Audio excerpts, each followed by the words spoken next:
Jackie, Allison, and Matt.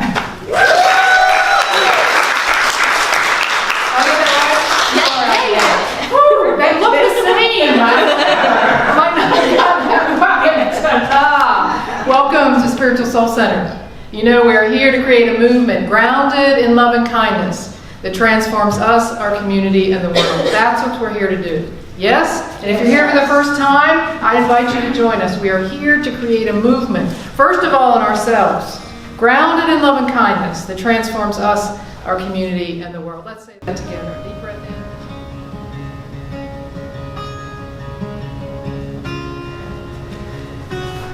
We're going to settle in for a little bit of a prayer now. So take a deep breath in and out. And in honor of the Independence Day celebration that we're about to enter into tomorrow, I want to remind us of the words engraved at our own Statue of Liberty. This poem written by Emma Lazarus in 1883. And it goes like this. At that big statue with her arm outstretched, this is what it says at the base. Not like the brazen giant of Greek fame, with conquering limbs astride from land to land, here at our sea-washed sunset gates shall stand a mighty woman with a torch, whose flame is the imprisoned lightning, and her name, Mother of Exiles. From her beacon hand glows worldwide welcome. Her mild eyes command the air-bridged harbor that twin cities frame. Keep, ancient lands, your storied pomp, cries she with silent lips. Give me your tired, your poor, your huddled masses yearning to breathe free, the wretched refuse of your teeming shore. Send these, the homeless, tempest-tossed, to me. I lift my lamp beside the golden door.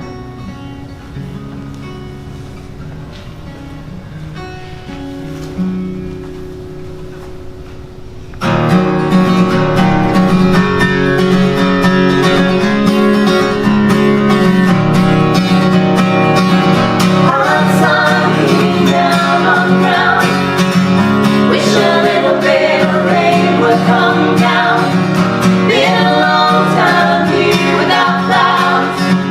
Been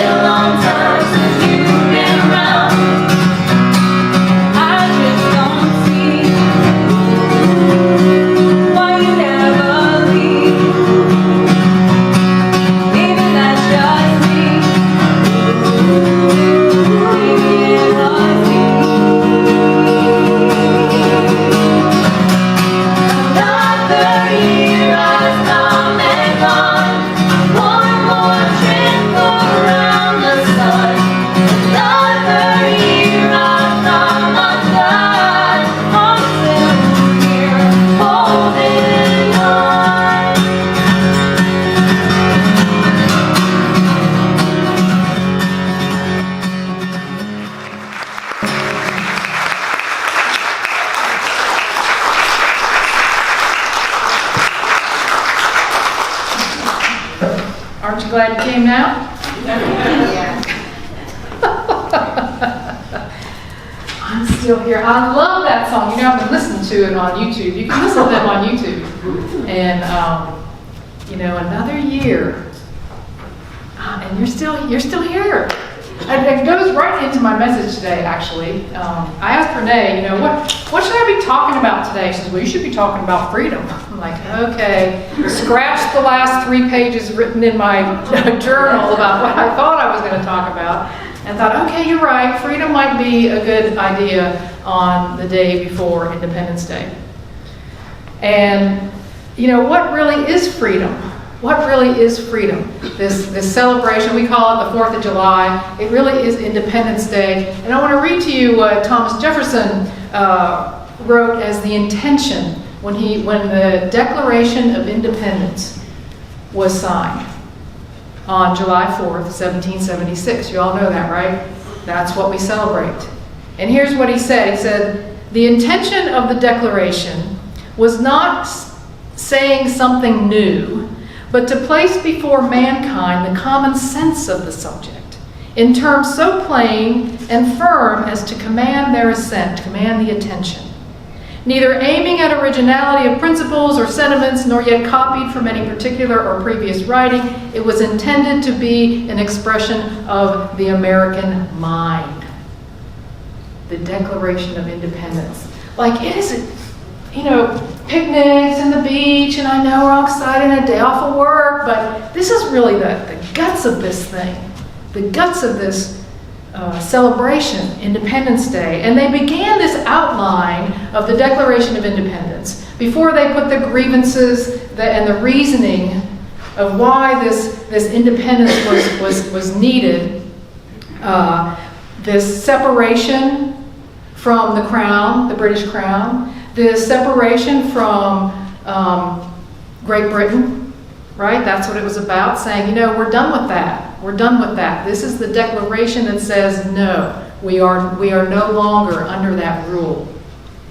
And it starts off in the second paragraph this way. I shared part of this last week. They say, we hold these truths to be self-evident, that all men are created equal, that they are endowed by their Creator with certain unalienable rights that include life, liberty, and the pursuit of happiness.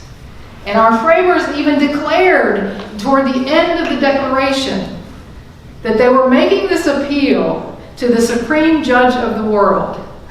Well, you know, the supreme judge of the world, God itself, with a firm reliance on the protection of divine providence, of the movement of God in life. Like, that's when this great experiment in democracy began. And it is an experiment. It is an experiment. It's not done. You know, we haven't even celebrated our 250th birthday. And in the evolution of governments and societies, you know, and cultures, that's like nothing.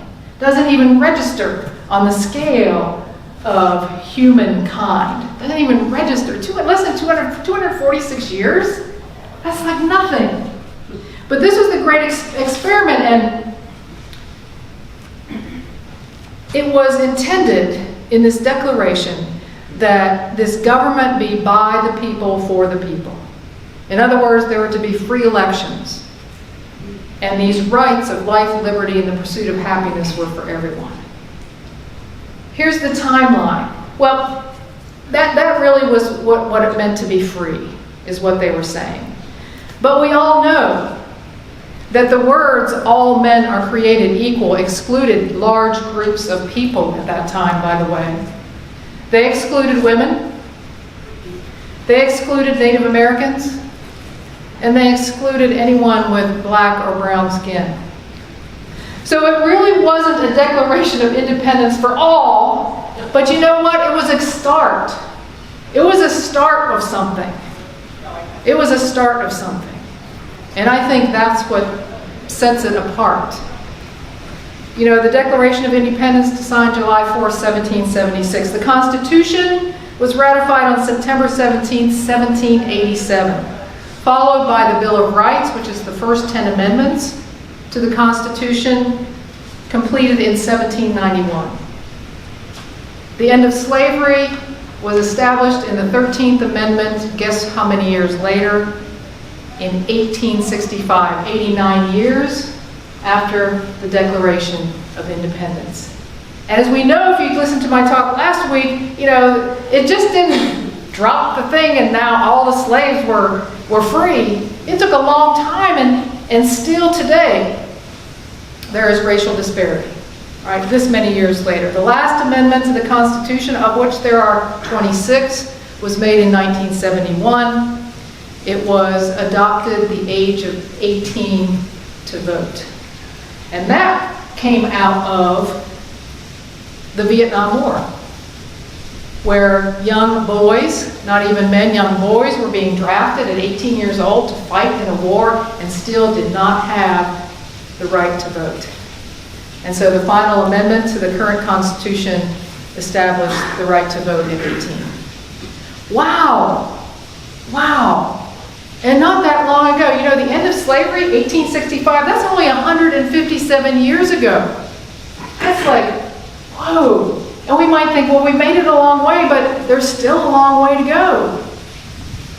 With racial equality, with equality of the sexes, even so. And I don't really have time to talk about the treatment of Native Americans in this country. I've seen some Facebook memes that say, the celebration of July 4th is suspended because my freedoms are being stamped on. You know what? Our freedoms are being evolved because we are a young country. We are an experiment in democracy, an experiment that's still ongoing. And sometimes we're out there and we make it a ways. And other times we fall back. And sometimes maybe we fall far short of the ideal that was set up. Yes, all of that. And we're still here today. We're still here today. We made it another trip around the sun. We're still here today. All right? So that wasn't the end of my thinking on freedom this week, of course, because I thought, well, that's human freedom. That's the human freedom, that's what's happening out here, but there's also this idea that I wanted to talk about today, which is spiritual freedom. Spiritual freedom is totally different. There is nothing out here that needs to be bestowed upon us or given us or granted us in order to have the spiritual freedom, because spiritual freedom is an inside job. Spiritual freedom is innate to who you are just because you are. There's no requirement, there's no preconception, there's no prerequisite to you to have spiritual freedom. Spiritual freedom is more about a feeling, to me. Spiritual freedom is about lightness of heart. It's about living with possibilities. It's living and feeling unburdened by anything that's happening out here. It is a feeling of peace and ease. That's what spiritual freedom is to me, and it is available to me in every single moment of every day. Like, I want to walk around like that. I don't care if it's raining and we left the windows open in the camper. Trying to dry it out. It's getting wet. But I'm free. I'm free. Because I choose to be free. Because I can be free. Because freedom and spiritual freedom begins in my heart. There are many examples in history. And one of my favorite ones is one of my heroes, Nelson Mandela. Nelson Mandela remained free even though he spent decades in a South African jail. And he walked out free because you know what he said? He said, the only way I can be free is to forgive those who held me. Otherwise, I'll still be under their thumb. No, thank you. I'm walking out free. Because I can, because there is a spiritual freedom in me that I can embrace. Yeah, thank you. So how do we get there, though? How do we get there? How do I not continue continue to worry about the camper getting wet? How do I continue not to be concerned about some of the things that are happening in the outer world that I disagree with? How can I do that? How can I do that? Because there's a lot of uproar about what's been happening in the good old United States of America, which I am proud to be an American. I have no hesitation in saying that. But how can I exercise my spiritual freedom when things are happening all around us? It's getting the heart in line first. First. Not to protest first, not to write a letter first, not to call in the troops first, not to argue first, not to post first, not to do that first, but to get myself in freedom first. Are you hearing me? Yes. That's what it's about. It's not about fighting first. Oh, I need to hurry up and go out and protest. Well, maybe you do need to be there. But if you are taking rage and anger and all that with you, what we do when we do that is vibrate that into the exact situation that we judge as being wrong in the first place. Right? The place to begin is to call forth freedom in me. And then act from there. Fine. This is not about being passive or not doing something or sitting at home and thinking I'm protected by not... No, none of that. But to engage in the world from a place that isn't freedom in me contributes to more of exactly what I don't want. But that's our tendency, isn't it? Our tendency is to want to jump up and make a difference. Jump up and do something. I'm afraid that, like I said, we contribute to exactly what we don't want when we do that. Exactly what we don't want. You can stand up, we can converse, we can talk to people with different opinions, we can make a difference in the outer. That's the human equality thing. The spiritual freedom is right here inside you. It's done. That energy is foundational in changing anything in the outer. But we don't use it because we think we need to protest, fight, defend our opinion. I mean, if you're on Facebook, there's a lot of people defending their opinions. Maybe you're defending them to your friends. Maybe you're defending it to people you don't even know. You know what? My favorite quote from Paul Coelho is, "The world is not changed by your opinion, it is changed by your action." How you are.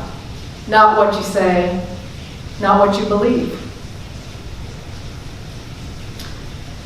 So, two things came up for me in how I can begin to establish that freedom in me. And the first one comes from this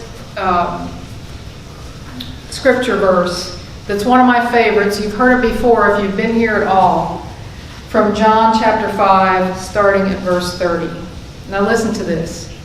This is from the Message Bible. I can't do a solitary thing on my own. This is Jesus talking. He's saying, I can't do a solitary thing on my own. I'm thinking, well, what chance do I have?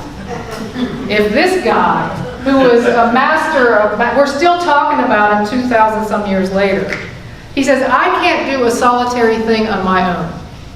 I listen and then I decide, and you can trust my decision because I'm not out to get my own way, but only to carry out orders. If I were simply speaking on my own account, i.e. any opinion I have, it would be an empty, self-serving witness. But an independent witness confirms me, the most reliable, capital W, witness of all. He's talking about God. He's talking about Holy Spirit. He's talking about universal love. Whatever your name is for that power that's greater than anything in the universe. That. I can't do anything myself. You know what this calls me to do? Is to practice a little humility. To eat a little humble pie. Really. Listen. None of us are here because we stopped smoking or stopped drinking or eat vegan or don't eat red meat.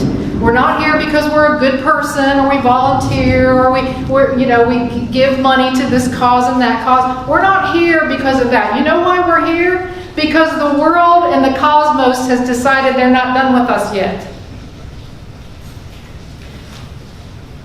Jesus says in the Bible somewhere else, I can't remember what the reference is now, you cannot add a cubit to your height.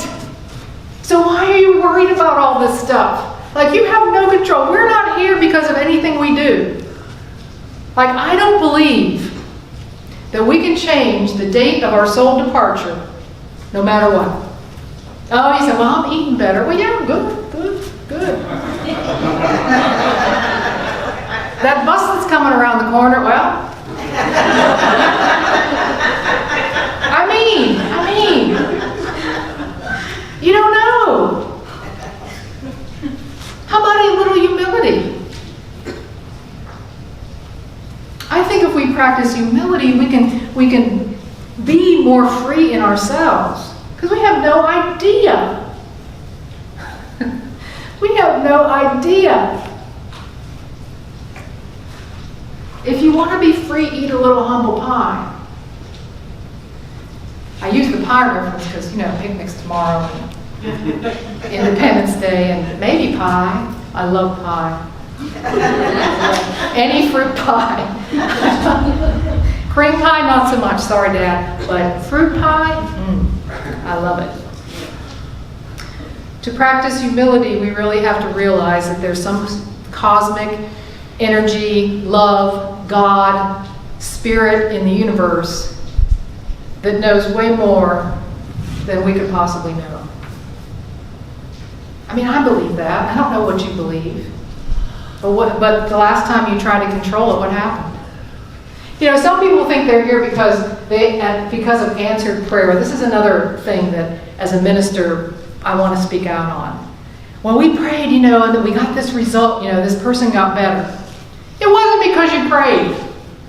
Because here's the thing that has to happen. Does that mean the person right next to you who prayed just as hard about somebody else and lost them, they not prayed enough? Like God said, no, not quite enough prayer. Away with you. Like, I don't think that happens. I don't think that happens at all. How am I supposed to go to someone who's just lost a child to cancer and say, well, I guess you didn't pray enough? Are you kidding me? There's a cosmic energy in the universe that's greater than any of us. And that causes me to practice humility. And I'm inviting you to do the same thing. To practice humility. And in humility, I am free from my ego. I'm free from judgment of myself and others because you know what? I don't know. Here's some words that I wrote down. I said, this is a way to practice. How about with these words to help us? To use these kind of words often, like, I was wrong. I'm sorry. Let me think about that. Help me understand. You're right. Somebody else was like, you're right. That wasn't my best. I didn't think about it that way. I wonder how that could be true. See, humility softens us. It softens us. Because here's the bottom line. I can't do a solitary thing on my own. It's not possible. When's the last time you thought about, listen, I better make sure my heart's beating? Do I need another breath? Humility. Here's another practice, and these are just two ideas that came to my mind. There's probably, I know, much longer list, but these are the two that came, and given that I don't want to lock the doors and keep you in here too long, and so that we can hear striking copper a little bit more, I've limited it to two. Here's a quote from Krishnamurti. It goes like this: I don't mind what happens. That is the essence of inner freedom. It is a timeless spiritual truth. Release attachment to outcomes, and deep inside yourself, you'll feel good no matter what. This does not say I don't care what happens. This says I do not mind what happens. Because what happens in our minds? Woo! We can tell some stories. We can whip up some things in our minds. Can't we? We can make everything that's happening with the Supreme Court right now. Oh my God, they're going to take away everything. Everybody's whipped up into fear. I'm saying, no, they're not. No. No, I'm free and I am going to vibrate freedom until that is what I see. But our minds, ooh, yikes.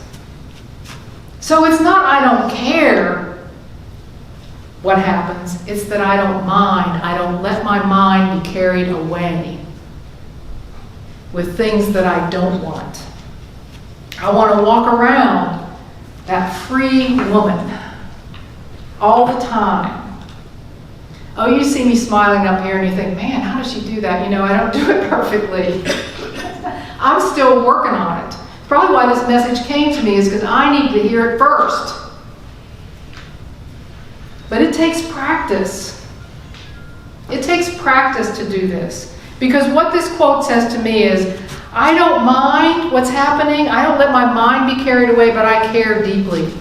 I care deeply about freedom. I care deeply about freedom in me and freedom and equality in every single person. I care deeply about that. And I want to show up vibrating freedom in myself so that that changes for everyone. Everyone. Like the framer said, all men and women are created equal. And all have the right to life, liberty, and the pursuit of happiness. No matter what. All. I am not a politician. I am not a philanthropist. I don't have all this money and power. What I have to give exceeds any of that if I choose to vibrate in freedom myself and walk amongst us like that. And you can do that too. The framers, I think, were right. We, the people, we have the power.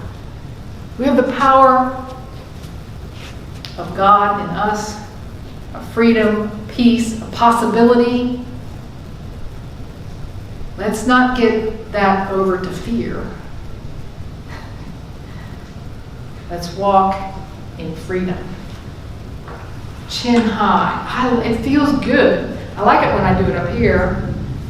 And when you do that, then you're ready to stand strong at the protest. You're ready to stand strong. And people will be drawn to you. People will be like, how can you be that way? Like you're the only one not yelling. And yet it seems like you're making the biggest difference. That can be you. That can be you. And that's what will change the world. We are here to create a movement grounded in love and kindness and freedom that changes me first, then my community, and then the world. So let's take some time this afternoon in meditation. I invite you to take a deep breath in and out. And maybe, just maybe, there's something you heard.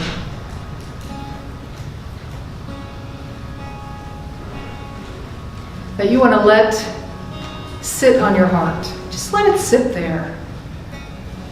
You don't have to struggle with it. Just be with it. Just be with that one thing. That idea of freedom, that idea of being unburdened. To be light and lightness.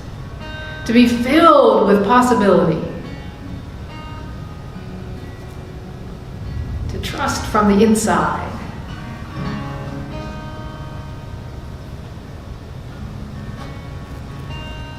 Let's sit together in meditation.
Grateful, grateful, grateful.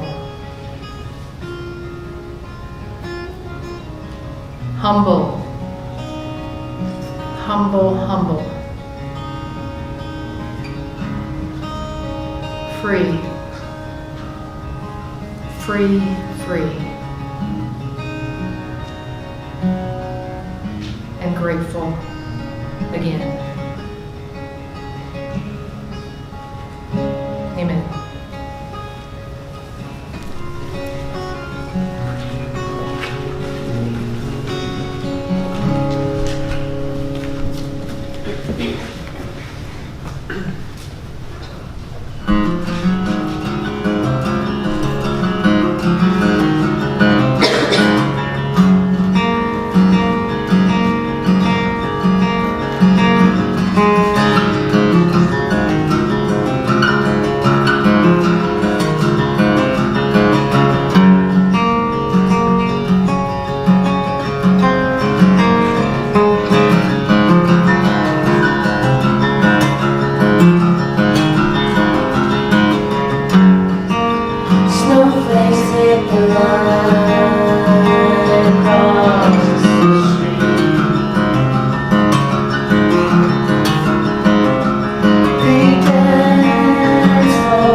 Together like this. May I be filled with loving kindness. May I be well. May I be peaceful and at ease. May I be happy. May all beings be filled with loving kindness. May all be well. May all be peaceful and at ease. May all be happy. Amen. Here we go.